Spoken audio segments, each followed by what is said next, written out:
morning, video games. Welcome to Filthy Casuals, a podcast about video games hosted by three very kind and extremely knowledgeable boys. Thank you so much. Thank you so much for joining us. My name, if it wasn't already obvious, is Tommy Dassolo. And joining me, as always, Ben Vanel here, reminding our beautiful listeners that we have a Patreon that provides them with an extra episode of us talking every week.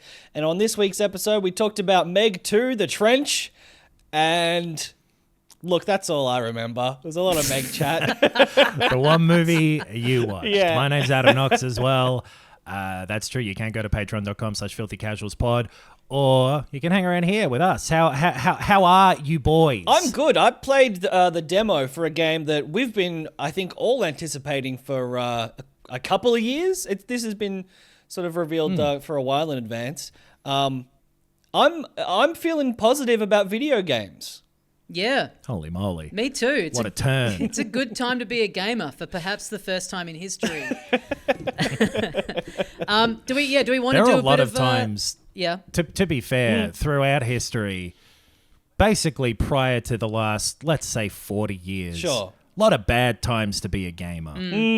If you were a gamer in 1631, I don't know if you were really having a fun time. I mean, you probably got Go, the Japanese game with the black and the Yeah. white pebbles. Mancala. But we've yeah. got Mancala today in 51 Clubhouse games. That's true. Yeah. Or whatever that's actually called. I believe, So, Go is also in 51 or 50 Clubhouse games. I guess it's the best time to be a gamer. It may not have been terrible in 1643, but I think it would have been. What game are you going to play with, like, pigs? Pass the pigs? Pass the pigs. yeah, Yeah. past the pigs. Yeah, true. You know what? It's always been a good time to be a gamer. Do you want to do some brief metaphor ReFantazio thoughts, because the reviews have dropped? The critics are loving it. They're saying it's, if you're into your Persona, it's all of that kind of shit. I mean, it does sound. I do kind of love that Atlas just essentially have one game that they make with just slightly different skin on it each time.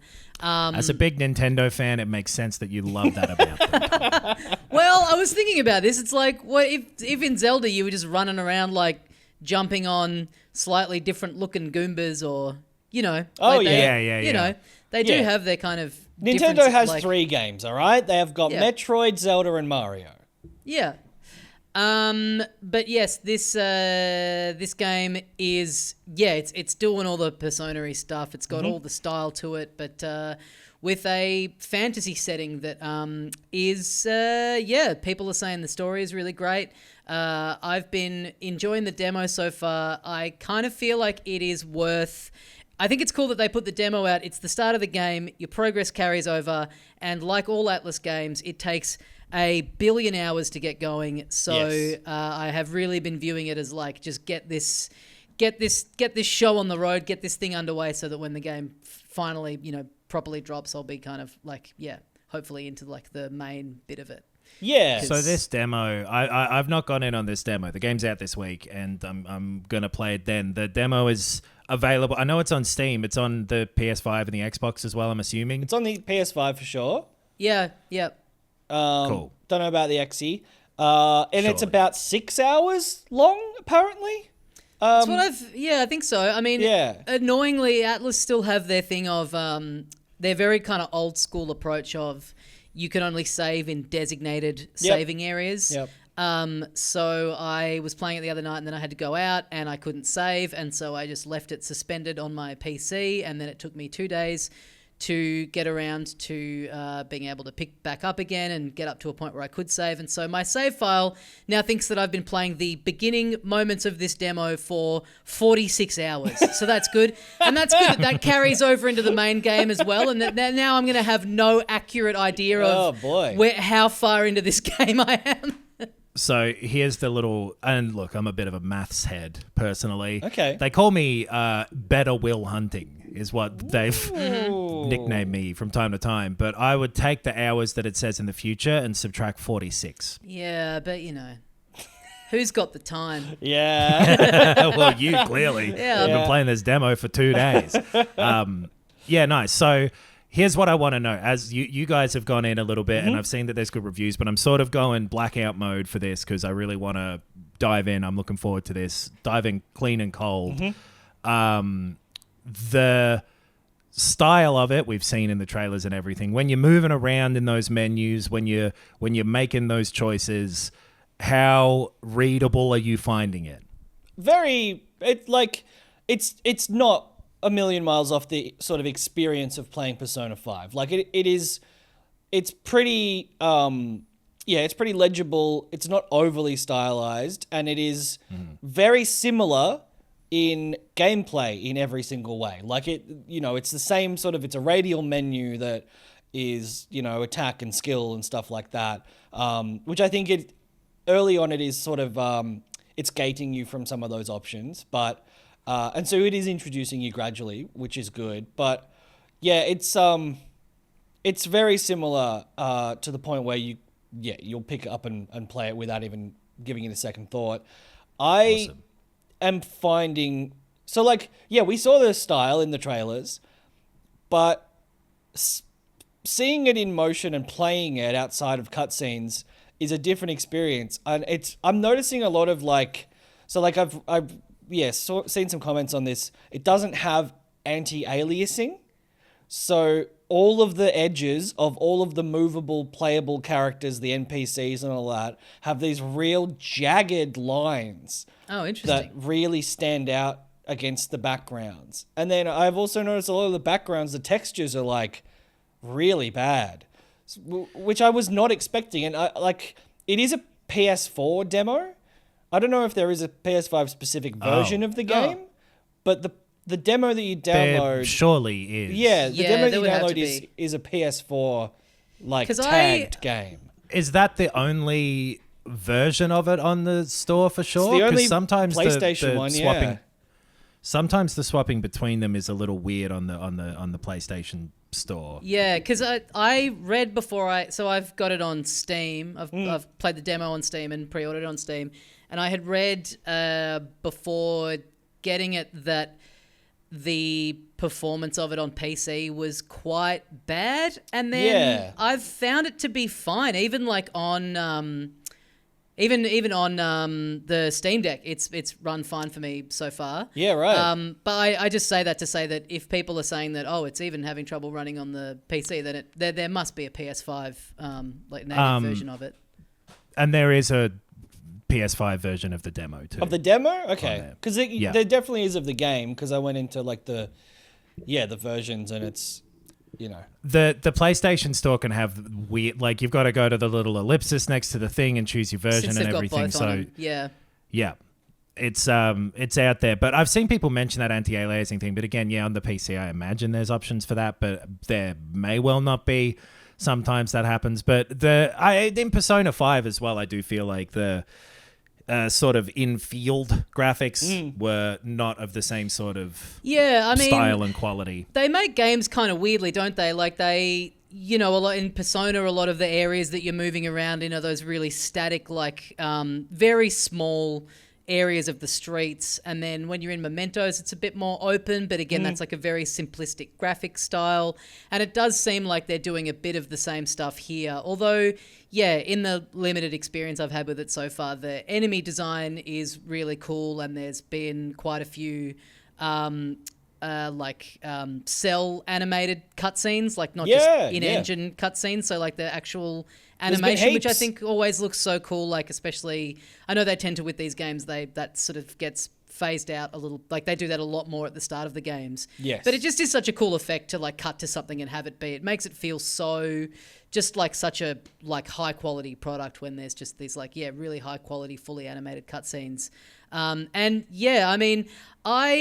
lot of the stuff I've seen about it is people going, I'm really loving this fantasy story. It's all the Persona stuff, but it's moving away from the modern day school element of it, which I've seen a lot of people be like, thank God. Maybe these are people that have just played more of the Personas than I have. But as a matter of personal taste, I do like the modern day, and just realizing that with this, with this game, the music is still, you know, great. It's the same composer, but, you know, you're not going to have those like really funky pop songs in there. There'll be obviously like different style of music to an equally high quality, but in terms of just like a personal taste thing, I am kind of finding myself be a bit like, I mean, I'm not someone who's burnt out on the style of specifically Persona in how it's presented, but yeah, I feel like what I've seen about the story is that it's like pretty deep, pretty interesting, and yeah, maybe has a little bit more going on than the Persona stories do. So I'm excited for that element of it.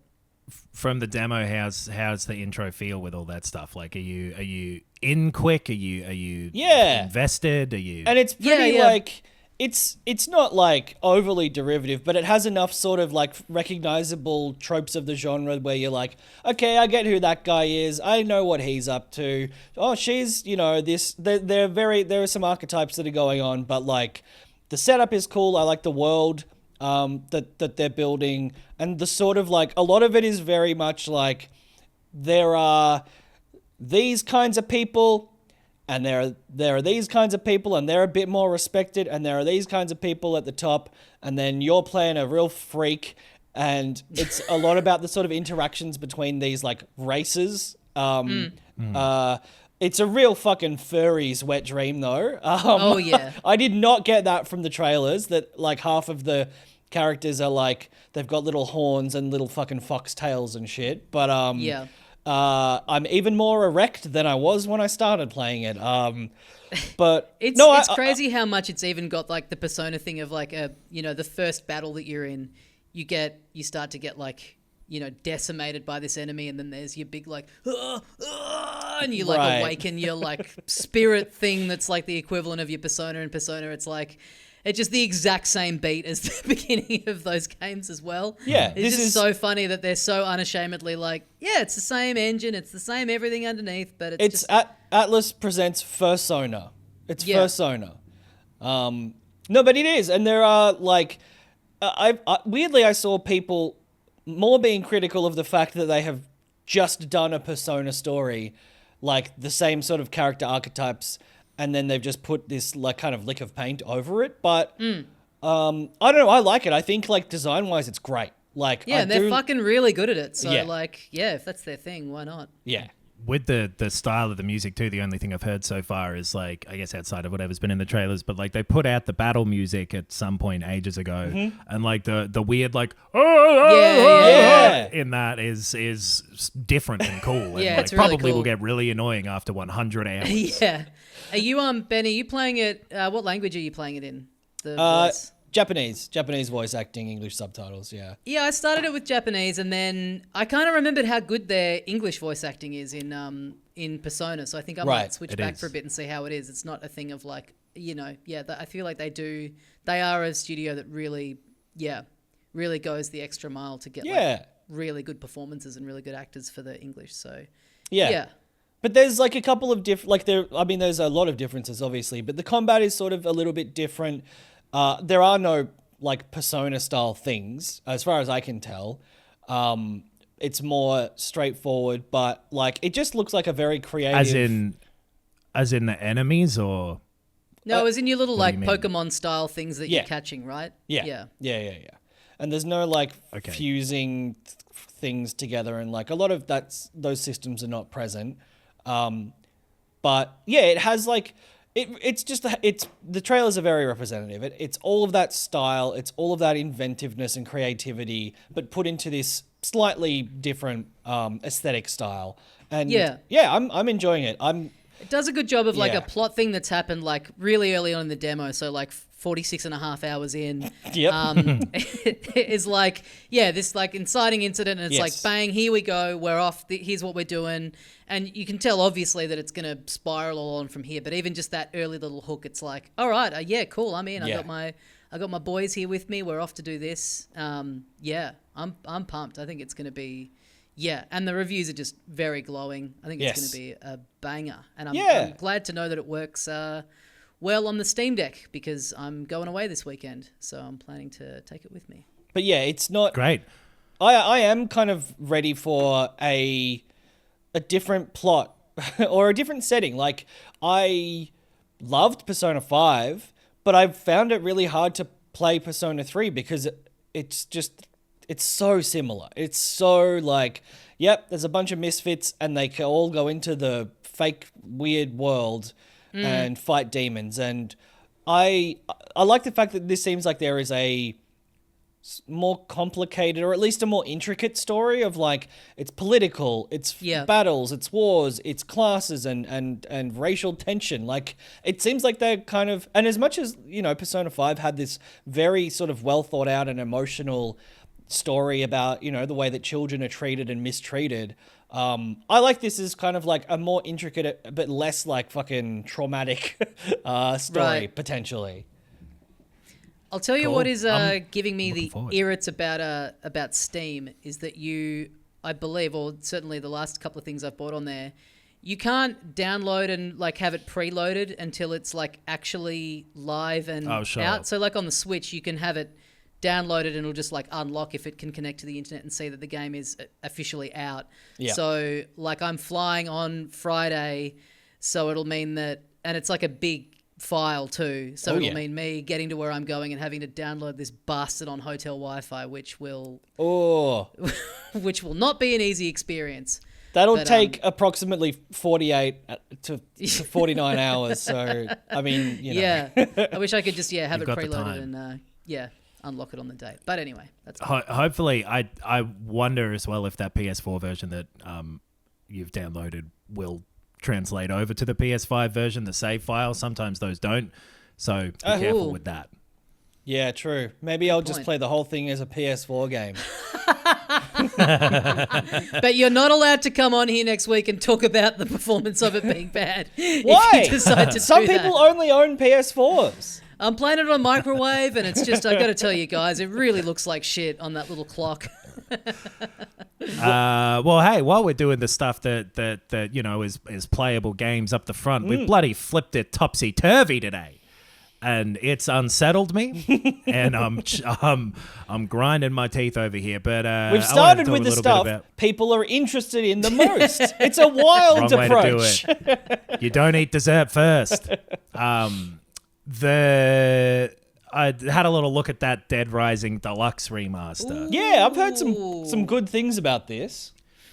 So there's good and bad. For me, a little bit of I'm a bit of a Goldilocks. The positive stuff is that it's mostly a really good update of that game. Like the stuff that they've added to it is sensible quality of life stuff that doesn't take anything away from like the quirkiness and the sort of bizarre nature of that game. Which was part of the appeal at the time, and I think still is. So, for example, like, you know, if you've never played Dead Rising before, this is a remake of the first one that it's like sort of halfway between a remaster and a remake. They've really started from the ground up again, but made the same exact game. Like, it feels really similar. They've changed the controls a bit and stuff like that to make it feel a bit more modern, but it's really similar to the first game. But the game is you're like a guy who's a photojournalist coming into a zombie situation in a shopping center. Classic zombie things. Civil War. You won't find a more back in the day zombie than a shopping center zombie. That's a Dawn of the Dead, baby. Dawn tells you that it's the very start. So you've got you've got 72 hours in this shopping center to go around the place and do these tasks and save survivors and chop up zombies with lots of little different weapons that you can pick up from the shelves of the shopping center. So you can get skateboards from a skate shop, hockey sticks from a hockey shop, and so on. Not every shop is themed around a niche sport, but so you play the first battle of the Metphor ReFantazio demo, and then you've got about 30 hours left. After that. Exactly. Yeah. Something like that. It clocks by in like unstoppable time. It's not real time. It's not literally 72 hours. I don't remember what it translates to, but the clock's always running. And you've got over those 3 days, things will change, and you've got to get things done by a certain point, or you can hit sort of a fail state. It was a Really unique and interesting game, and then part of it was like the scale of how many zombies there are on screen, and it was part of like the jump to the 360 generation and all of that, and that is all still here. It's in the RE engine now, I'm fairly sure, and the stuff that they've sort of changed is mostly along the lines of like, oh yeah, that should have been in there the first time. So for example, like you're picking up that skateboard and whacking things with it. In the original version, it would just break at some point. Mm-hmm. Now you've got a little meter on there so you can see when it's going to break. It's got a toughness meter or whatever. Every item has health. Yeah. Instead of like this arrow that would point you to your objective, like Tony Hawk or whatever up the top of the screen, there's like a little compass now that makes a bit more sense. Mm-hmm. It'll save more regularly, like when you're transitioning between areas, it will save, so you're not going to get in the position where you're spending 46 hours having to get it to sit there. Yeah. Like you'd have to go off the trail that you were on to go to a save room, and like it was a little more... It'll like, even with the compass, like factor in shortcuts you've unlocked and stuff. Like all of that stuff is not detrimental at all to the experience, and adds, if anything. They've like improved the AI of the survivors, which was a huge issue in the first one, where the survivors would be so dumb that they get themselves into situations that killed them that were nothing to do with you. Mm-hmm. Right. Now they're a little better at figuring out where to go, and you can give them like presents that are to their tastes, and they'll get even smarter. All of that's love when I get a good gift and immediately I get smarter. When someone just nails me and what I'm about, and I feel my brain just grow. It's such a good feeling. I actually love flowers, and this has really switched me on a lot more than I was before. I was kind of doom and gloom, but you know what? There's love in the world. All of that stuff is like pretty good and measured out well, and like they've added some other costumes and things like that. I will say the look of it though, while technically better, it just doesn't have the same flair to it for some reason. It's not far off.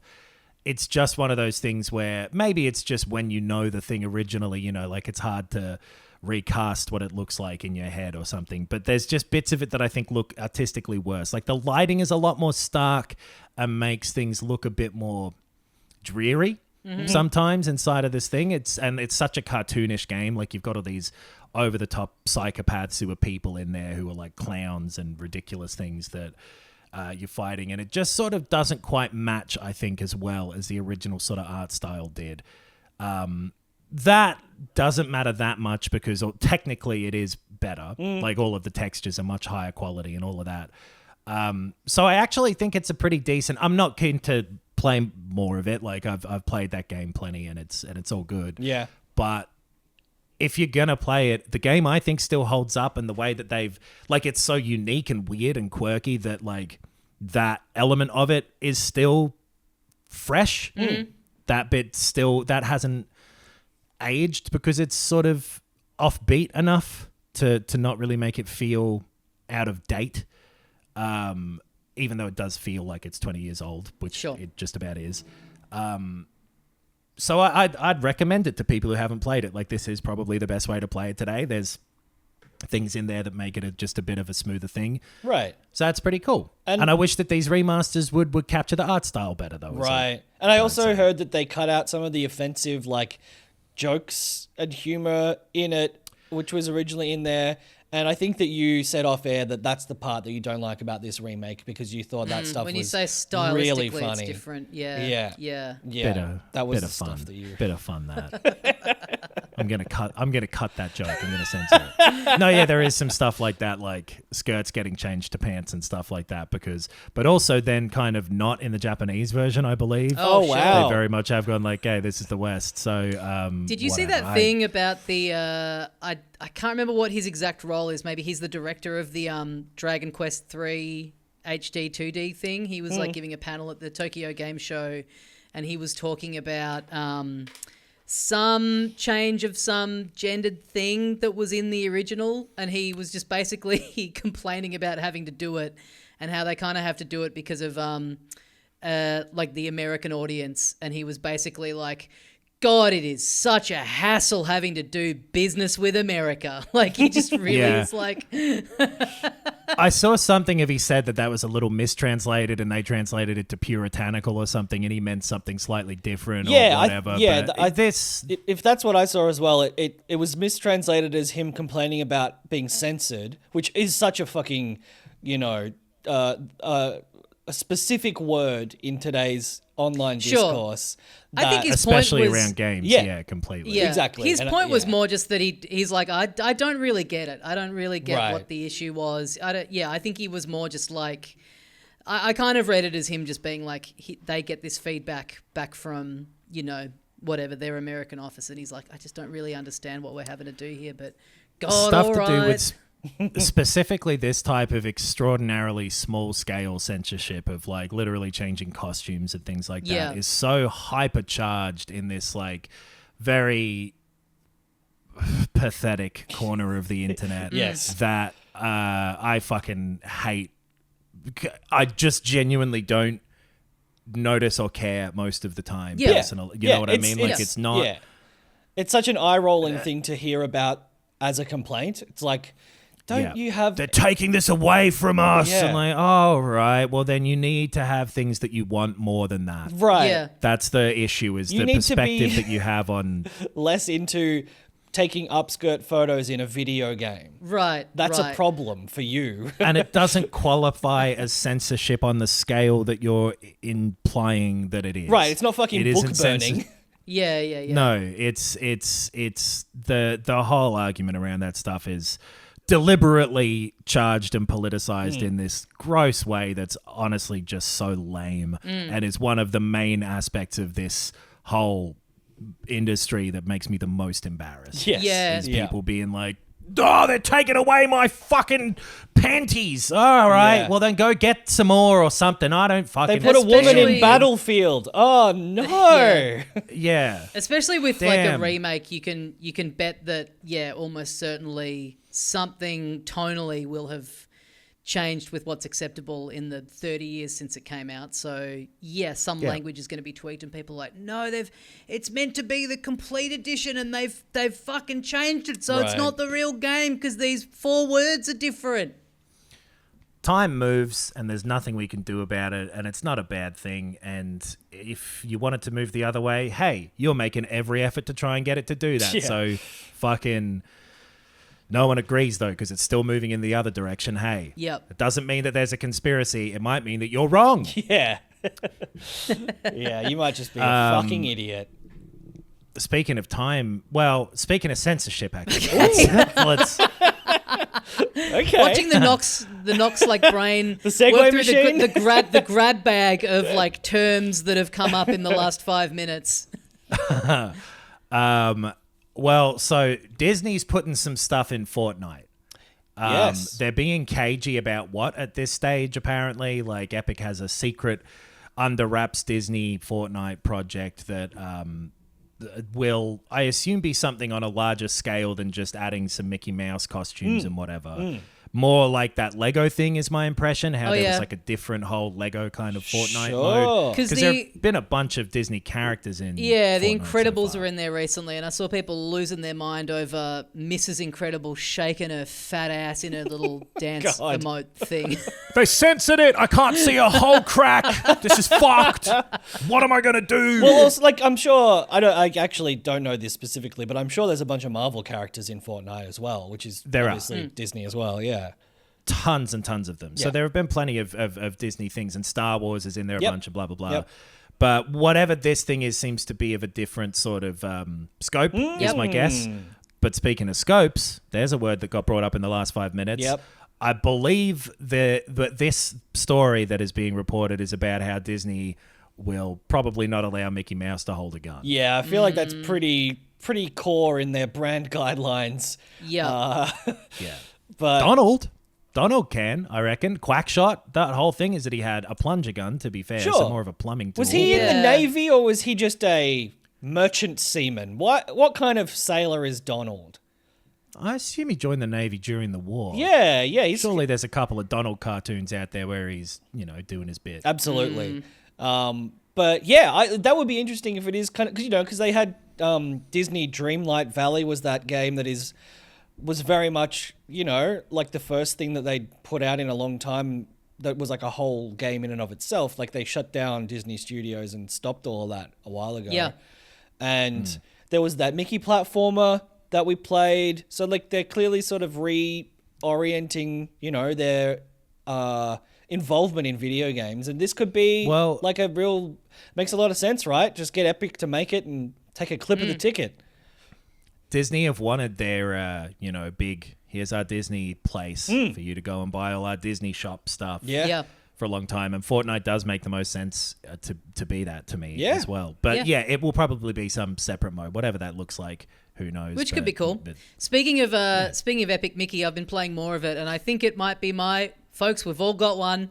My 7 out of 10 of the year that you just absolutely fucking love more than most of the population for some reason. Yeah. I'm really having a good time with it. Okay. It is what it is, but I just, I'm loving the presentation and there's like an area that you go to that's called Mickey Junk Mountain, and it's like made up of all this like abandoned, like detritus of old Mickey merch. So there's like a giant Mickey phone that you climb up, and there's like a stack of old, Super Nintendo cartridges of the Magical Quest video game. It's like, this is cool. These are cool little touches. None of this is surprising me that you were enjoying it. Yeah. It's a 3D platformer with references to old animation. This is this is the Tommy Dassolo fucking I think it's just also, genre. you get so used to these like remasters or remakes being a little like half-assed or a little cash-in-y, and they really have done like a lot of work to make it feel quite modern, and how it feels and plays and looks, I think, is the other thing that's like just the presentation of it is great. Well, speaking of those, I forgot the other one I was going to mention before is I looked at some stuff of that Until Dawn remaster. It looks like fucking total dog shit. Yeah, I can't believe they've done this. It's the opposite of Metphor, where you would hope to accidentally download the PS4 version. Yes. Because it really loses something in whatever modernizing bullshit they've done to it. But that Mickey thing. They'll let him hold a dangerous paintbrush. They'll let him hold a fucking wand in Kingdom Hearts and a sword, a keyblade. Because in Fortnite, it's like does every character like have the same gun? Like, have they done stuff? But could it be a thing where it's like if you pick up the rifle and you're Mickey, it is just the paintbrush or whatever that is just firing blobs of paint instead of bullets? It's changed over time. I think they could do that and have it functionally be the same but look different. That would make sense. Yeah. They've had a couple of characters go in there. Like, I think Thanos had some extra abilities and things like that. True. But it's all seasonal and it's all always moving. So, they can do what they fucking want with Fortnite. Yeah, man. Speaking of being able to do what you want, what David Hayter's wanted to do for a long time is voice Solid Snake, but they stopped letting him around the time of Metal Gear Solid 5, The Phantom Pain. Yeah. Donald Sutherland's son got in there and was like, I'm sneaking around. That's what he was like. This is going to be too difficult to construct. No, I'm going to do it though. Fortnite style. What the Kingdom Hearts concept artists thought in their heads they should do relating to Mickey. Draw a Kiefer Mickey. Yeah. Kiefer Sutherland. Wow. I thought you were going to pull a hammy on that run up, but I think you nailed it.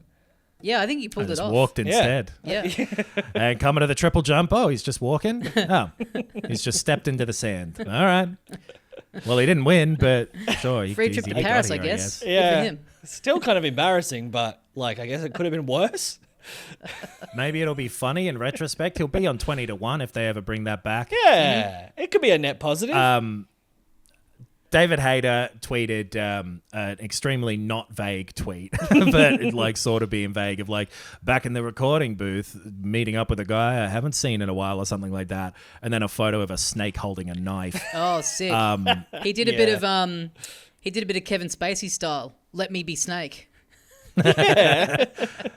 Very different stories behind well, them. yeah, different circumstances.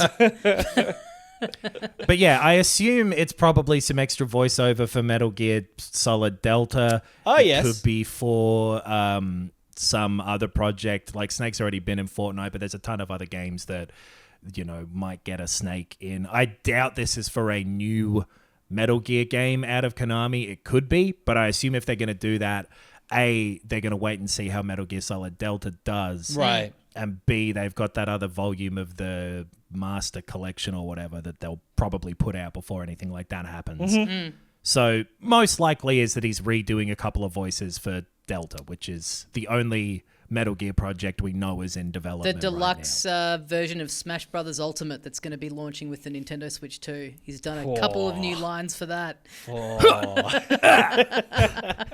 It'd be great if that's all it was, just to be like, huh, ha. The other thing with Delta though is they've made such a meal of saying like, well, the voices are all from the original game that it would surprise me if it were for that. So I'll be interested to see what this is. I have made my peace with and would be excited for an actual brand new Metal Gear game out of whoever Konami has around to make it, rather than Delta, which again, talking about these remakes and remasters, just doesn't capture the thing that I'm looking for out of something like that. Right. You would imagine, just from though, what I've seen. unfortunately, that, well, in that instance, it's most likely that the people who made Delta will be the ones making a new one because they've just sort of like put themselves through the paces, right? And like Delta is going to be out soon. Probably. So like it would make sense for them to be doing preliminary stuff like getting a voice actor to record some of the many, many, many lines that might exist.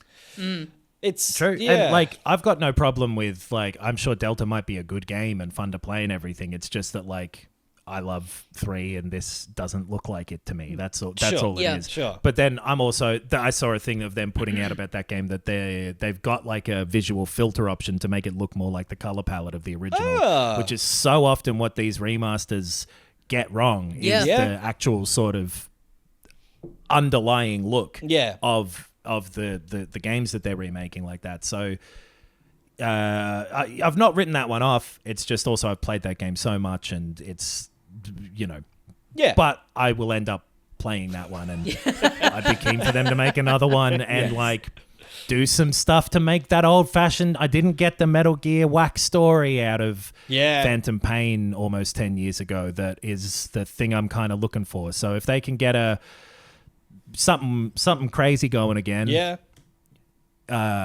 had my permission. I don't know what it is. Take my money. There you go. Now you have my axe. Did someone say KFC? All right. I think that's where you were leaving. Well, hey, talking about 10-year-old games and remakes and putting out new versions of things we thought might have been dead. Guess who's bloody working on a brand new Alien Isolation game? Is it the developers of Alien Isolation? You got it, brother. Yes. The original director's coming back for it. It's Creative Assembly who are making it. It's that team jumping in and making a sequel to one of the most underappreciated games of the last 10 years. Yeah, I feel like money. it's kind of it's done that cult hit thing of coming back around and now everyone being like, oh, of course we all like Alien Isolation, but which is great. I picked it up again after I watched Alien Romulus recently. It is a fucking great game. It really holds up. And that was definitely the PS4 version. There was no option for a PS5 download. But yeah, it's a fucking great game and they did such a good job with it that it was referenced in Alien Romulus. So this is awesome. This is, and like, you know, it lost a bit of its immersion because of the quality of, you know, all of the shit that was made. How long ago was it made? Like 2014 it came out. There you go. It's a decade old, and it did kind of feel like it. There are more ways to scare a person with video games now, and I'm excited to pee my little pants when I play this. I mean, it arguably sort of spawned that genre of horror game that has become very popular. I mean, Resident Evil 3 Nemesis or something, I suppose, did more so. Or like even before that, there's a ton of games from way back that were about one big thing hunting you down. But right. The style in which it did it, and then like Outlast and things like that kind of took it and ran with it of like, here's this thing that's after you. That's been a big popular horror game thing for the last decade. Yeah. And I think part of that isolation resurgence is partly due to, I think people have sort of rediscovered it through Twitch and things like that. Oh, yep. The horror games do well there because, watching someone go, oh, it's fun. Yeah. Like you're in the fucking recording booth with David Hayter. Otacon. But like I'm so keen for more of that. And yeah, really thought it didn't get its flowers at the time, but loved the look and the sound and the feel and the translation of that aesthetic into the game. I don't know if that's ever been done better. Like it just about nailed it as much as it could of transporting an existing thing into that context and really satisfyingly, solidly delivering on that aspect of it. And then a fun, interesting game as well. So I'm stoked about that. Yeah. So cool. Just completely out of nowhere. I've still got to play that first one. I feel like I've bought it on something and then just never played it. I've got it sitting in a library somewhere, but Give it a crank. You guys have been talking about it for ages, and always heard it's good. Just got to put some time aside. Creative Assembly as well haven't had the best run at the moment because the Total War games haven't been well received for a while, I believe. Yes. The last few they've put out, and they had that Hyenas game that they were working on that got cancelled before. So this is probably the best, and I don't want to be doom and gloom, but perhaps the last sort of chance they have to really right that Nostromo that they're on. So, I'm excited for that. Like Big Kev used to say. I'm excited for that. I'm having a heart attack. Come by my, what were they, cleaning products? I believe so, yes. Speaking of cleaning and having another crack at things. Ooh. Microsoft are trying to clean up the Halo image. Oh, yeah.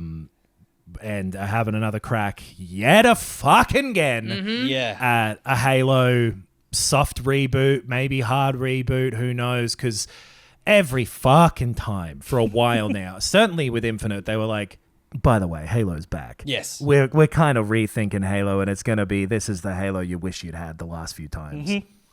Halo 4 was them going like, we got a brand new Halo team on Halo. Halo's kicking off again. No one liked it. Halo 5 was just sort of in the middle and people didn't give a shit.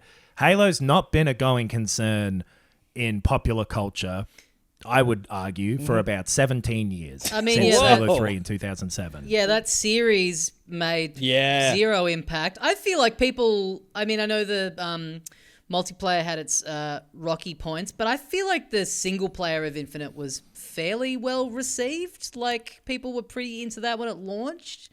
But but I think it's just all been of like a, oh, okay. Rather than and like, in a way where it's like, Yeah. oh, I have Game Pass and I have it on that. So, Yes. I'll go in and people were I've played half of it and sort of like half reserving judgment until the multiplayer came out.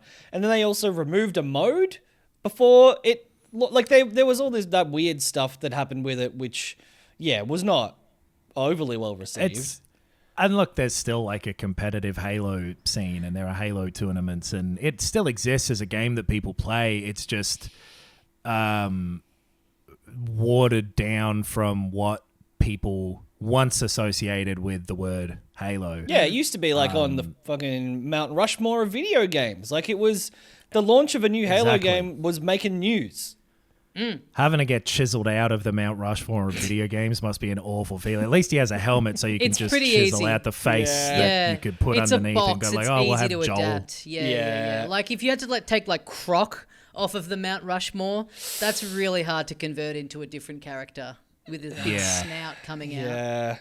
I mean, you can just chop off the snout. That's true. At least. It's hard if you've got like someone who has like a concave face and then having to add rock back onto them. That would be tough. Yeah. Someone with like a crescent moon for a head. It's lucky that the concave character who is on the Mount Rushmore of video games is so beloved it'll never get removed. Yeah. And I won't have to name it because everyone knows. Waste of your breath and energy. Everyone's already pictured the name in their heads. What they've done, they uploaded a video called Halo, A New Dawn. Yeah.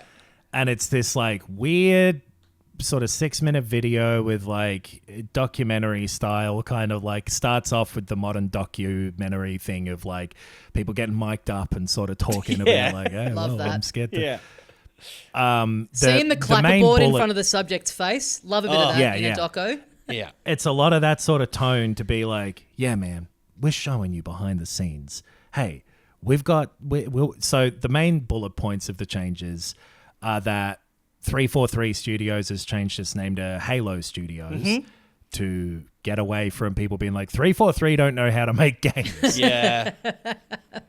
They're working on several projects at the moment, was something they said in it, and that Halo and ongoing development from here on with the series will be done in the Unreal Engine rather than in their own one that they built for Halo Infinite. And that was a lot of what took the time and so on, I think. And led to some of the difficulty. But it's really funny them being like, with the power of the Unreal Engine, now we can really turn Halo into this and that and blah. And like, it's existed forever. Yeah. This isn't something new. You've It's dropped the the fifth ball. version of it. Yeah. You are in the last 10 minutes of the game and you're coming out to the media being like, you know what?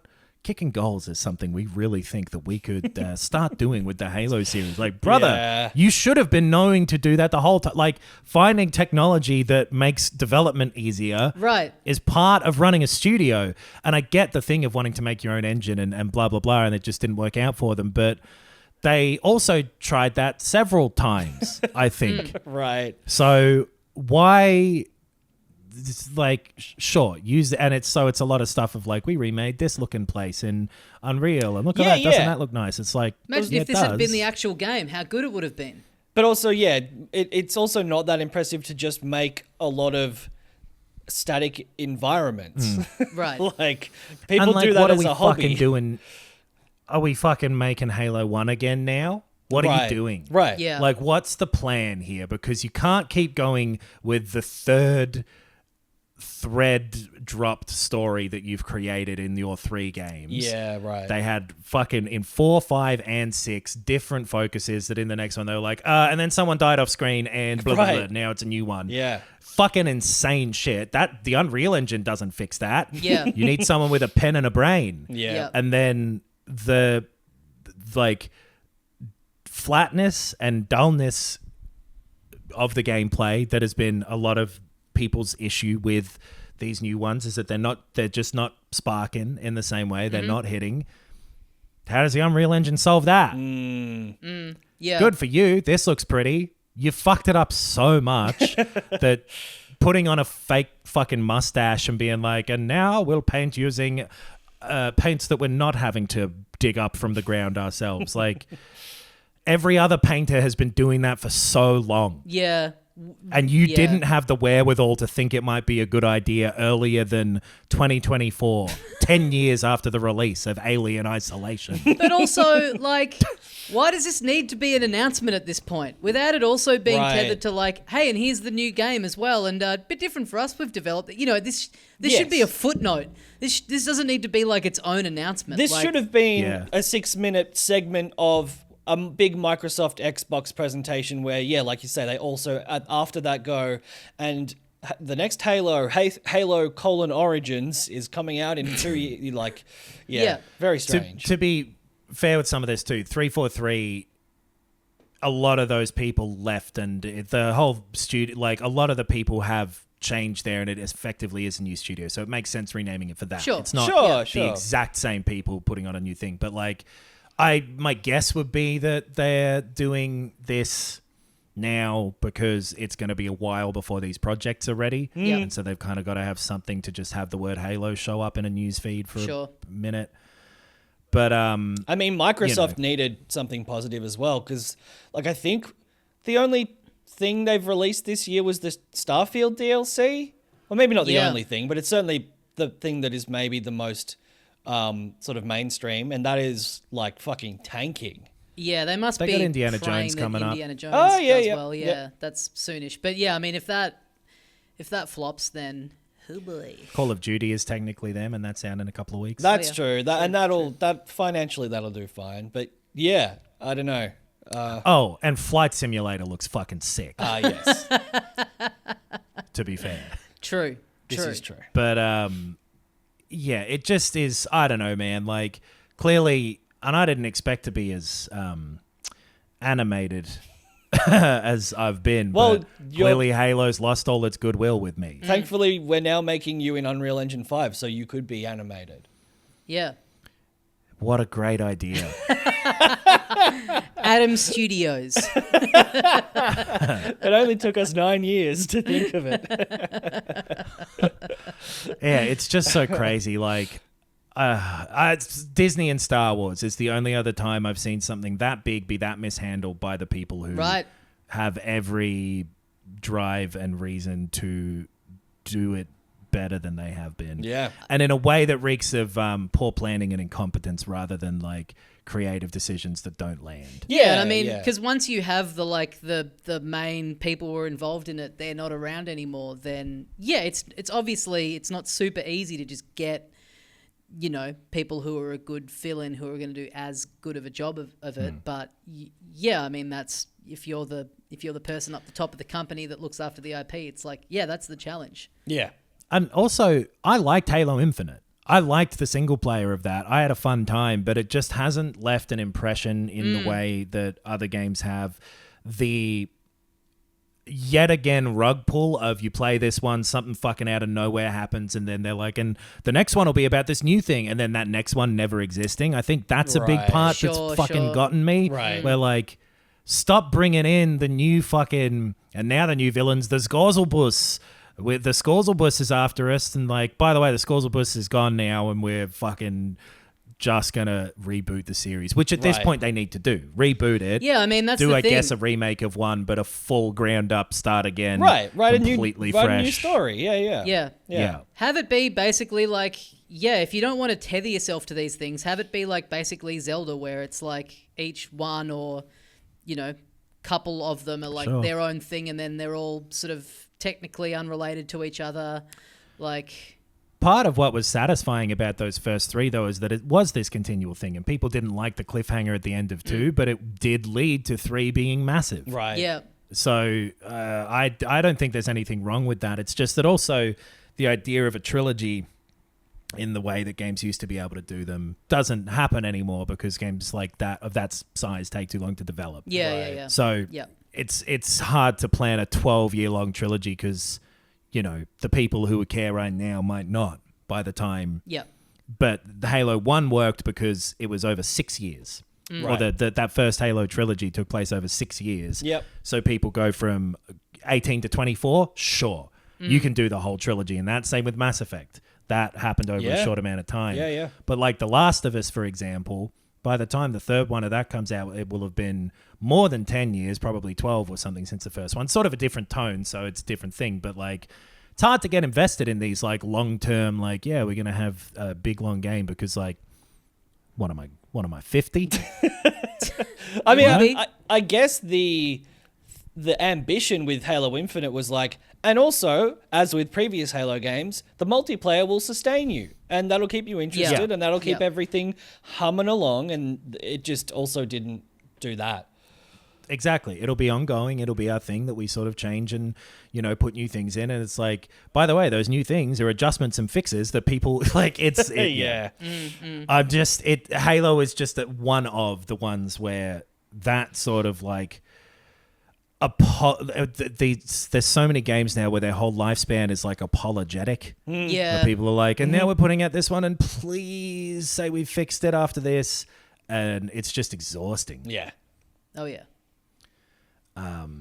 Speaking of exhausting, one last little bit of news here. Oh yeah. You know what would be fucking exhausting? Representing yourself in court against Nintendo. For some reason, I feel like this guy has enough manic energy to keep him going.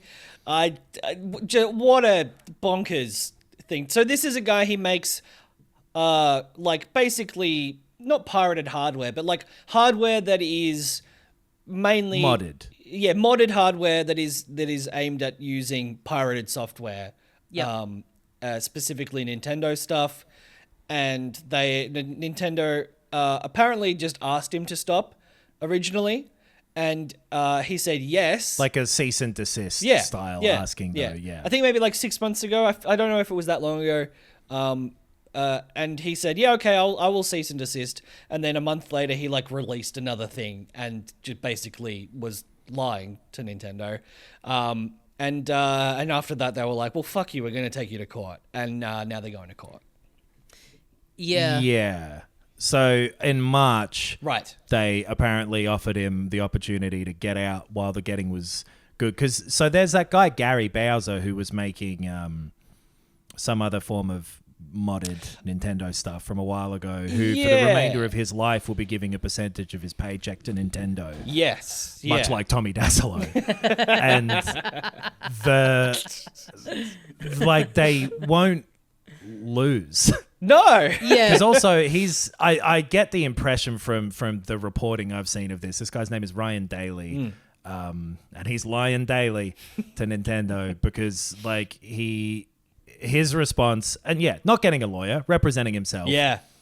They're alleging that he not only offers the hardware and firmware to create and play pirated games, but also provides customers with copies of pirated Nintendo games. Yeah, he pre-installs that's the shit big on there. one. Yeah, big time. Yeah. Yeah, you can do what you want to your Switch, but like, I think they also are starting to clamp down on this more because like them having like Echoes of Wisdom showed up online early and people, get copies of it and then are posting about it and spoiling it and stuff. And like, I think Tears of the Kingdom had been downloaded a shitload of times before it came out. Like, it's that kind of stuff. I think I think they'd be concerned about the piracy anyway, but I think for them, weirdly, the way they operate, it would also be a big part of it would be the stuff like leaking before it's come out would be a big deal for them.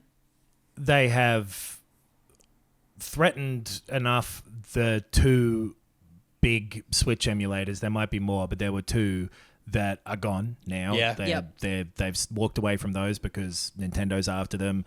Like, there are YouTube videos that show emulated Nintendo games that they have now started going after. Yeah. Things like that. And I don't think you can sell modified hardware.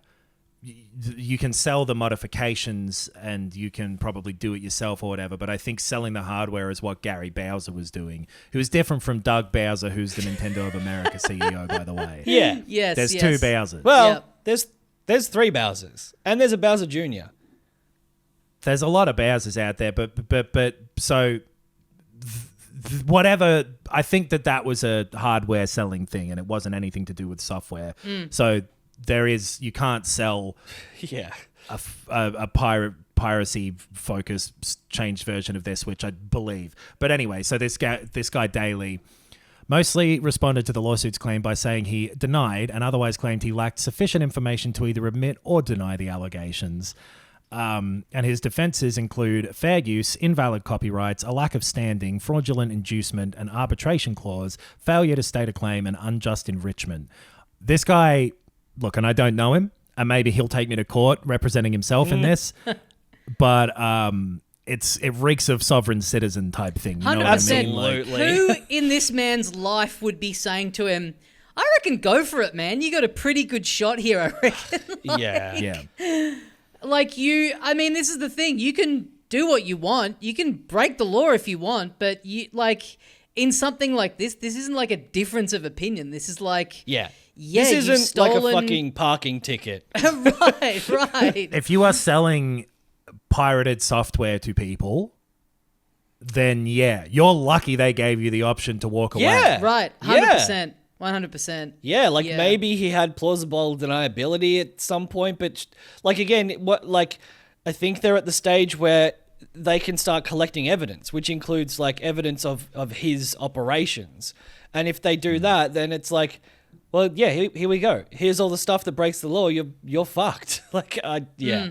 I'm excited to hear about this guy getting got 78 years in jail and $5 billion in fines. Yeah. I don't know if this is going to be in one of those courts where they kind of live stream everything out. But if they are, youtube.com/verification. Oh, hell yeah. Speaking of Nintendo's consoles, by the way, their museum opened in Kyoto this week. Oh, yeah. And, it looks very cool. One thing I found fascinating about it was that, people that have been say it's great. One thing that it is kind of lacking in is that there's not much of they've got some old copies of like the games that they made before they were a video game company, so like the card games and stuff. And there's a bit of stuff about that.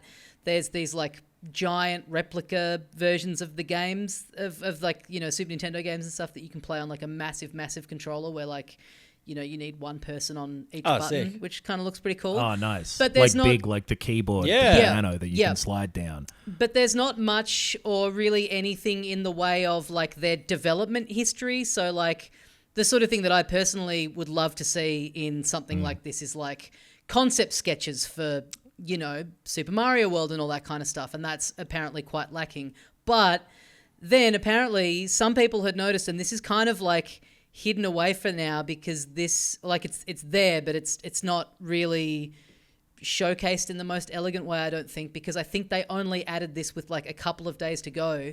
They did end up just chucking in a bit of like old prototypes of their consoles. So like, Oh, cool. you know, like the demo Nintendo 64 when it was called the Ultra 64 and stuff like that, which, yeah, I kind of haven't been able to, you're not allowed to take photos in that area, but apparently it was like in the days leading up to it being opened, someone Right. finally, or like, you know, whatever argument was going on, whoever relented was like, all right, put them in, but they're just like kind of, it's just like in the corner, like behind a, like not, yeah, just like weirdly sort of shuffled in there at the last minute, which I thought was just bizarre because that's the kind of thing that I would be most interested in seeing is like all that Same. kind of stuff.